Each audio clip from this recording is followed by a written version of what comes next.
नमस्कार, मैं हूं नीलू। आज है 5 अगस्त, दिन बुधवार। देखिए, एक अच्छी खबर आ रही है। अब अच्छी खबर कब तक रहेगी पता नहीं।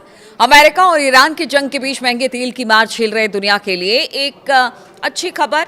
जी हां, अमेरिका, ईरान और ओमान तेल व्यापार के लिए अहम हॉर्मूज को फिर से खोलने के लिए एक समझौते के करीब पहुंच गए हैं, ऐसा माना जा रहा है। और इस बात का ऐलान आज होगा। तो अमेरिका ने बुधवार यानी कि 5 अगस्त को इस डील की घोषणा करने की योजना बना ली है। यानी कि आज हो सकता है कि इसका ऐलान हो जाए। अब वो किस तरह से होगा, क्या होगा, उसकी थोड़ी बहुत जानकारी जो निकलकर सामने आ रही है वो आपको बताती हूँ। ये रिपोर्ट अमेरिकी न्यूज वेबसाइट एक्सियोस के हवाले से छापी गई है। अगर ये डील फाइनल हो जाती है तो ये बहुत अहम बात होगी।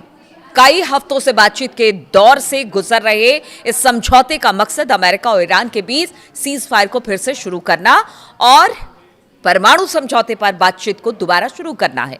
हॉर्मूज को फिर से खोलना बातचीत के मेज पर लौटने की दिशा में पहला कदम साबित हो सकता है। एक्सियोस की इस रिपोर्ट के अनुसार जिस समझौते पर बातचीत चल रही है उसके तहत हॉर्मूज स्ट्रेट में ओमान और ईरान के बीच 60 दिनों की अस्थायी व्यवस्था की जाएगी, जिसे आगे बढ़ाया भी जा सकता है। इस स्ट्रेट से अरब सागर की ओर जाने वाले सभी जहाजों का आवागमन ईरान के साथ तालमेल बिठाकर ओमानी जो पूरा जल क्षेत्र है उससे होकर दक्षिणी लेन से होगा। इस 60 दिनों की जो पूरा ड्यूरेशन 60 दिनों का होगा, इस दौरान कोई टोल या फिर शुल्क नहीं लिया जाएगा, जैसा पहले तय हुआ था। बताया जा रहा है कि अब भी वही बात हो रही है। दोनों देश 30 दिनों के भीतर भीतर हॉर्मूज के बीच वाली जो लेन है यानी कि मीडियम लेन से नौसैनिक जो बारूदी सुरंगे यानी कि नेवल माइंस जो बिछाई गई थी उसको हटाने का काम करेंगे।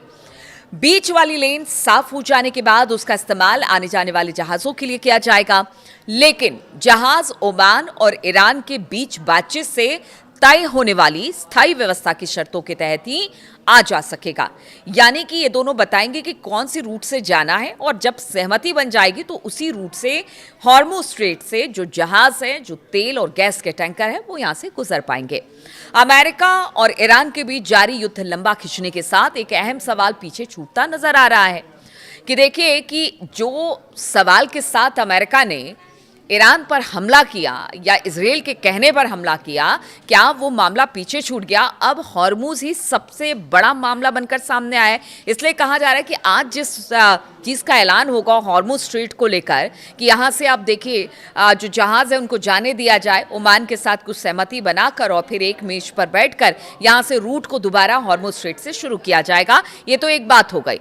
अब देखना होगा, समझौता तो पहले भी 60 दिनों का हुआ था लेकिन उसका कोई नतीजा नहीं निकला। इस बीच हमने देखा कि किस तरह से जबरदस्त तरीके से अमेरिका ने हमला किया, ईरान ने उसका जवाब दिया और ईरान का बार बार कहना है, आज जब तक स्थिति स्पष्ट नहीं हो जाती कि वाकई बातचीत हो रही है तब तक तो ईरान का यही कहना है कि देखिए ऐसा है कि हम बातचीत के लिए आगे नहीं बढ़ रहे हैं। जो ट्रंप बार बार कह रहे हैं ना कि ईरान चाहता है, लेकिन ईरान ने कहा है कि हमने कोई पेशकश नहीं की है। अब जब आज अगर इस पर वाकई सहमति बनती है तो वो कितना रंग लाएगी ये देखने वाली बात होगी। ये तो बात हो गई हॉर्मूज स्ट्रेट की, लेकिन एक अहम मुद्दा जो कि जिसको लेकर मैं आपको बता रही थी कि अमेरिका और इजराइल ने मिलकर ईरान पर हमला किया, क्या वो जो मुद्दा था वो पीछे छूट रहा है? हम बात कर रहे हैं ईरान के परमाणु हथियार बनाने को लेकर। तो देखिए, ईरान क्या परमाणु हथियार बनाना चाहता है और यदि हाँ तो ऐसा अब वो ऐसा करने में सक्षम है, ऐसी बात हो रही है। देखिए, दोनों देशों के बीच अब जो हॉर्मूज स्ट्रेट है वो अहम हो गया है और ये बड़ा विवाद बन गया है। पहले इसको सुलझाएंगे, बाद में देखेंगे परमाणु कार्यक्रम का ईरान को करना क्या है, इस तरह का अमेरिका का बयान है। ऐसे में ये हैरानी की बात है कि परमाणु कार्यक्रम पर पहले जैसी चर्चा नहीं हो रही है। वर्ष 2025 और 26 की बात की जाए तो अमेरिका और इजराइल के लिए ये सबसे बड़ा और हमले का प्रमुख कारण था और इसी को लेकर यह कहा गया था कहीं ऐसा ना हो कि ईरान परमाणु बम बना ले, परमाणु हथियार बना ले। इसीलिए मिडिल ईस्ट में शांति के लिए हमने ये काम किया है कि हमने ईरान पर हमला कर दिया, लेकिन अब वो पीछे छूट रहा है। और परमाणु हथियार विकसित करने की बात जहां तक है ईरान की, उसको लेकर कहा जा रहा है कि आयतुल्ला अली खामनेई साहब नहीं चाहते थे, लेकिन मुस्तफा चाहते हैं कि परमाणु संपन्न देश ईरान बने। और अब इसी चीज को लेकर आशंका जताई जा रही है कि क्या अब ईरान जल्द परमाणु बम बना लेगा या हथियार बना लेगा।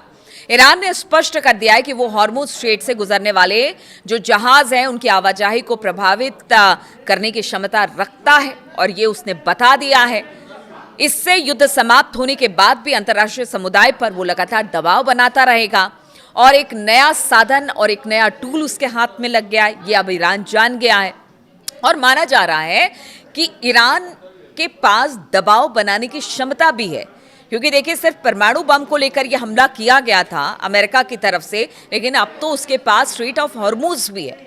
माना जाता है कि ईरान के पास लगभग इस वक्त 440 किलोग्राम 60% तक इनरिच्ड यूरेनियम मौजूद है, जो सैद्धांतिक रूप से लगभग 10 परमाणु हथियार बनाने के लिए पर्याप्त और सक्षम है। सामान्य परमाणु ऊर्जा संयंत्रों के लिए केवल 3 से 5% तक इनरिच्ड यूरेनियम की आवश्यकता होती है, जबकि जो बाकी कार्य हैं जैसे रिसर्च का काम है या फिर इलेक्ट्रिसिटी है या बाकी काम है रोजमर्रा की चीजों में, अनुसंधान कार्यों में अधिकतम 20% तक संवर्धन यानी कि एनरिच्ड यूरेनियम माना जाता है कि होना चाहिए।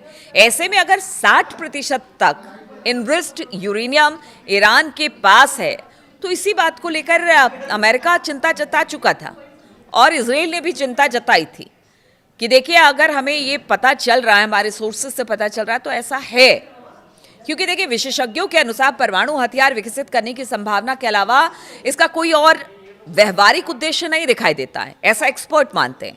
इससे संकेत मिलता है कि ईरान भविष्य के लिए अपने विकल्प खुले रखना चाहता है परमाणु हथियारों को बनाने के लिए। हालांकि परमाणु हथियार बनाने के लिए केवल इनरिच्ड यूरेनियम की ही जरूरत नहीं पड़ती है, इसके लिए आपको विशेष उपकरण की जरूरत पड़ती है, इक्विपमेंट्स की, कुछ और अन्य सामग्री की जरूरत होती है, एक पूरा इंफ्रास्ट्रक्चर आपको चाहिए होता है। अमेरिका और इजराइल द्वारा ईरान के परमाणु ठिकानों पर जो हमले पीछे हमने देखे फरवरी से लेकर अब तक, वो जो हमले किए गए उसमें तकनीकी क्षमता को कुछ नुकसान तो पहुंचा है, ऐसा ईरान भी मानता है, लेकिन ईरान का कहना है कि उनका परमाणु कार्यक्रम रुका नहीं है। लेकिन विशेषज्ञों का मानना है कि वैज्ञानिक ज्ञान और विशेषता को बमबारी से समाप्त नहीं किया जा सकता है। इस बात पर गौर कीजिए। आप भले आप जहां पर मतलब उनका जो परमाणु कार्यक्रम जहां चल रहा था उस जगह को आप तबाह कर देंगे, लेकिन आखिर जिस व्यक्ति को, जिस वैज्ञानिक को इसकी विशेषज्ञता है, यानी जो एक्सपर्ट हैं परमाणु हथियार बनाने में, उनके ज्ञान और उनके एक्सपर्टीज को आप कैसे छीन लेंगे? उसको कोई बमबारी भी नहीं मार सकती है। और इसी बात की चिंता अमेरिका को है। अमेरिका खुफिया एजेंसियों का मानना है कि ईरान के लिए नए सर्वोच्च नेता मुस्तफा खामनेई अपने पिता की तुलना में परमाणु हथियार हासिल करने के प्रति अधिक इच्छुक दिखाई देते हैं और इसकी वजह से जब तक अमेरिका और इजराइल जमीनी सैन्य कार्रवाई, सत्ता परिवर्तन या लंबे समय तक कब्जे जैसी कार्रवाई नहीं करते हैं, तब तक ईरान के पास भविष्य में परमाणु हथियार विकसित करने का विकल्प बना रहेगा। और इसी बात का डर सबसे ज्यादा अगर किसी को है तो वो है इजराइल, और इसीलिए वो लगातार अमेरिका पर दबाव बनाता रहा है कि अगर अभी ये दबाव हटा लिया गया ईरान के ऊपर से तो हो सकता है वो कभी भी परमाणु हथियार बना ले, जो कि उसके लिए कहीं से भी सही नहीं होगा। और इसी प्रकार यदि ईरान परमाणु हथियार हासिल कर लेता है तो क्षेत्रीय देशों के लिए उसके खिलाफ सैन्य कार्रवाई करना कठिन क्या असंभव हो जाएगा। आप देखिए ऐसे में अमेरिका को भी लगता है, आप देखिए जिनके पास भी परमाणु हथियार है उनसे अमेरिका उलझता नहीं जल्दी। ऐसे में आप उत्तर कोरिया का एक उदाहरण देख सकते हैं कि उत्तर कोरिया कुछ भी कर ले, अमेरिका कभी उसको पलटकर जवाब नहीं देता। अब ईरान को भी लगता है कि समय आ गया है, क्योंकि जिस तरह की दबाव की राजनीति वो पीछे कुछ वर्षों से झेल रहा है, उसको लेकर अब वो और दबाव नहीं झेल सकता। इसलिए वो चाहता है कि अगर इस बार का युद्ध छिड़ा है तो वो निर्णायक हो, चाहे बातचीत के तौर तरीके से निर्णायक हो या फिर हमले के तरीके से, या फिर वो परमाणु संपन्न देश हो जाए, इस तरीके से भी निर्णायक हो। तो इन तमाम बातों को ईरान भी समझता है। और आज जब बातचीत के मंच पर एक बार फिर से ईरान, ओमान और अमेरिका बैठेगा तो देखना होगा कि क्या वाकई हॉर्मुज खुलता है और आगे की बातचीत के लिए नई राह दिखाई देती है। इस पर सबकी नजर होगी, मेरी भी नजर होगी। लेकिन जहां तक बात है कि पहले भी समझौते हुए हैं, समझौते टूटे हैं, हमला हुआ है, तो इस बार भी क्या ऐसा ही होगा? सबके मन में सवाल यही है, लेकिन सब चाहते हैं कि शांति हो और पूरी दुनिया में एक तरह से स्थिरता आए। जो गैस और तेल के संकट हैं, खासतौर पर देखिए सिर्फ गैस और तेल की संकट नहीं है, काफ़ी इंडस्ट्रीज को इस पे नुकसान पहुंच रहा है, दुनिया भर के देशों को इसके नुकसान का अंजाम भुगतना पड़ रहा है। इसलिए सब चाहते हैं कि अब यहाँ से बातचीत का विकल्प खुले और कोई एक नतीजे पर पहुंचा जाए, लेकिन सब यहाँ पर अपना हित देख रहे हैं, चाहे वो ईरान हो, अमेरिका हो, इजराइल हो। तो देखना होगा आज की बातचीत, आज जो बातचीत होती है या फिर जो शर्तें रखी जाती है उस पर क्या आगे का रास्ता खुलता है, नजर रहेगी मेरी। बहुत बहुत शुक्रिया मेरे साथ इस वीडियो में शामिल होने के लिए। आपके कमेंट्स का इंतजार रहेगा।